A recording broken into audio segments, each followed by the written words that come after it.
Hi friends, welcome to the third episode of Reading Reveries. That's what I have named the series. The book that I've chosen today is this one, The Midnight Library by Matt Haig.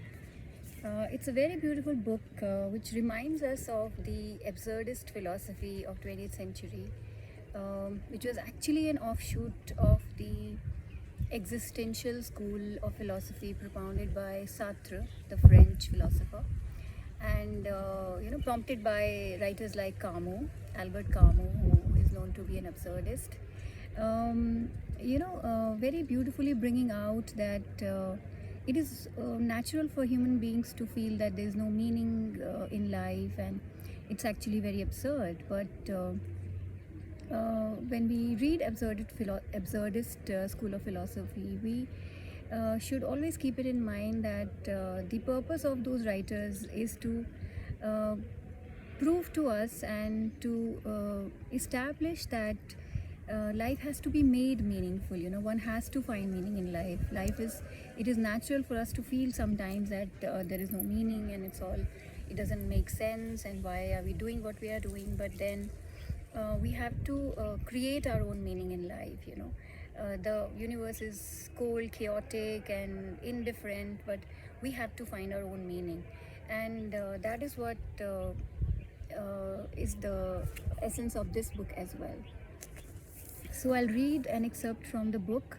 The book is about this young girl, Nora Seed, who feels very unwanted, and she thinks that she's leading an ordinary life and an unaccomplished life. And one day her despair reaches its peak, and she decides to commit suicide.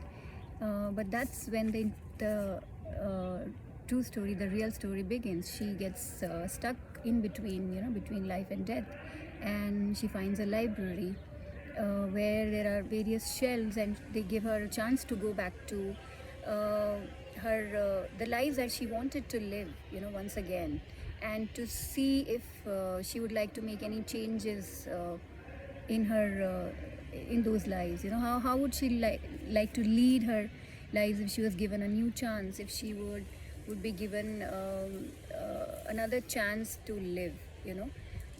Would she be able to make the most of it, or what is it that it entails, having another chance? It ponders over the various possibilities that life has to offer us, and we have to create meaning in the current life that we are leading, not regretting that, oh, we could have done this, and we could have taken that decision, or we could have lived a better life if we had taken that path, choosing a better partner, or all these things.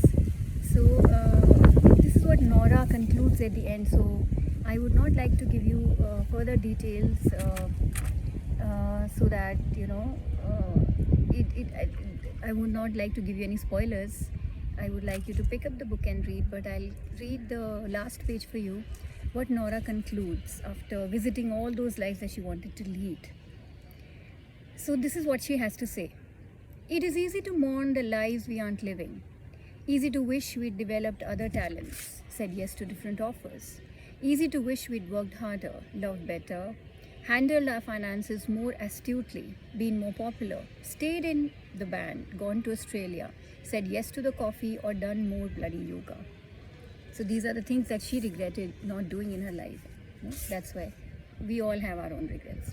It takes no effort to miss the friends we didn't make, and the work we didn't do, and the people we didn't marry, or the children we didn't have. It is not difficult to see yourself through the lens of other people, and to wish you were all the different kaleidoscopic versions of you they wanted you to be. It is easy to regret and keep regretting until our time runs out. But it is not the lives we regret not living that are the real problem. It is the regret itself. It is a regret that makes us shrivel and wither and feel like our own and our other people's worst enemy. I'll read the next part of this excerpt in the next video because it's going to be long. So this is part 1 of Midnight Library. I'll be back with part 2 soon.